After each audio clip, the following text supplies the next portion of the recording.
ہماری خوش بختی ہے کہ شہر مصطفیٰ صلی اللہ علیہ وسلم میں ہم جناب امجد اسلام امجد کے ساتھ بیٹھے ہیں اور گنبد خضرا اپنی پوری آب و تاب کے ساتھ ہمارے سامنے ہے اور مدینے کا چاند جو ہے وہ اپنی تابناکی کے ساتھ دشکوری کے ساتھ ہماری گواہی دے رہا ہے، ہماری حاضری کی قبولیت کی دعا کر رہا ہے۔ تو میں گزارش کروں گا کہ چند اشعار جو ہے نعت کی وہ پیش میں نے سب سے پہلے نعت لکھی تھی اور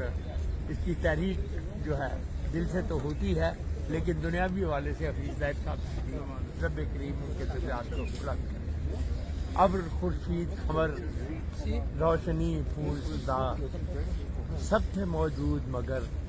ان کا مفہوم نہ تھا، کوئی بھی چیز نہ تھی، سر مخفی تھا خدا کوئی تخلیق نہ تھی، حرف اقرار نہ تھا موہ توثیق نہ تھی، آپ نے صلی اللہ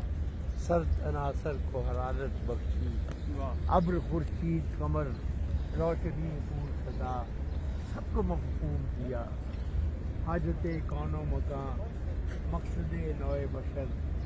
مجھے بھی حاجت کون و مکان مقصد نوع بشر مجھ سے بھی ایک نظر مجھ کو بھی دیجیے کبھی میرے ہونے کا پتہ، مجھ کو بھی دیجیے کبھی میرے ہونے کا پتہ، یا نبی صلی یا نبی سبحان اللہ سبحان یا نبی جزاکم اللہ احسن الجزا۔ بہت جزاکم اللہ و احسن الجزا۔